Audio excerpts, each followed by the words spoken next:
Bonjour à tous et bienvenue dans cette nouvelle vidéo des tutoriels Nalios. Aujourd'hui nous allons voir comment fonctionne la valorisation de stock via les lots numéros de série. Donc nouveauté de la V18, à présent nous pouvons valoriser les stocks des lots et des numéros de série. Donc on va créer un tout nouveau produit. Hop, donc par exemple une table. Donc il s'agit ici d'une marchandise qui est suivie par lot dans ce cas-ci. Et alors on peut ici cocher le fait qu'on évalue le stock par lot / numéro de série. Donc en fait ça fonctionne et pour cette fonctionnalité là et pour cette fonctionnalité là. La seule différence c'est qu'un lot on peut avoir plusieurs articles d'un même lot, tandis que le numéro de série c'est une unité de l'article égale un numéro de série unique. Donc une fois que j'ai mon article, je peux en fait ici choisir la méthode de valorisation de mon stock. Et donc par exemple ici j'ai une catégorie qui était en coût moyen pondéré. Donc en fait il faut la valorisation va se faire en fonction de ce qui est choisi sur la méthode de coût qui est sur la catégorie d'article. Et du coup vous avez le choix entre prix standard, FIFO et coût moyen pondéré. Ici c'est pour coût moyen pondéré. Et donc ici je vais ensuite définir un fournisseur. Je l'achète au prix de 30 et dans le cas ici je vais le vendre à 60. Tac. Et donc maintenant je vais juste appeler l'article comme ceci, comme ça on pourra le retrouver facilement. Donc maintenant ce que je vais faire c'est que je vais réaliser un achat. Donc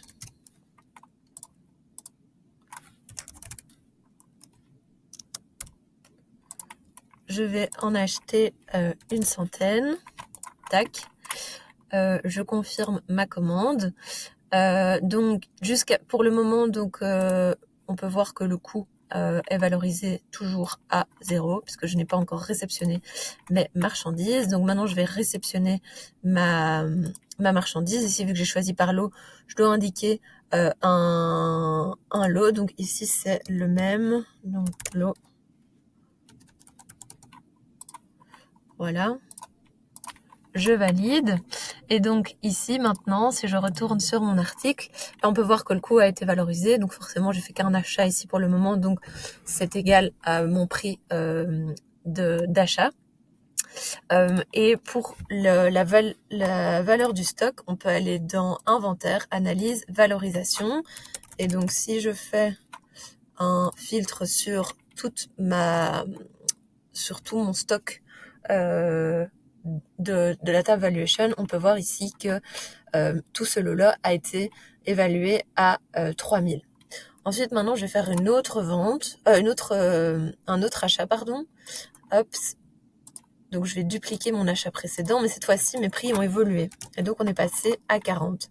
Et ici, je vais en commander 1000 plutôt. Donc là, je peux... donc, je dois remettre mon prix, pardon. Hop. Confirmer.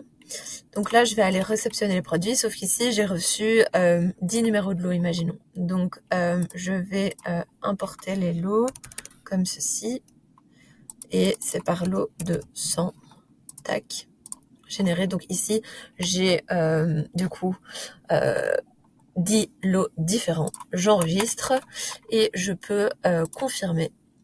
Là, à présent, si je retourne dans mon article, on peut voir de par ma méthode de valorisation de stock que mon coût général a évolué.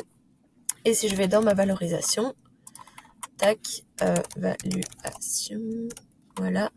Ici, on peut voir que là, ici, j'ai 10 numéros de lots différents, donc j'ai 10 valorisations distinctes. On peut les voir ici.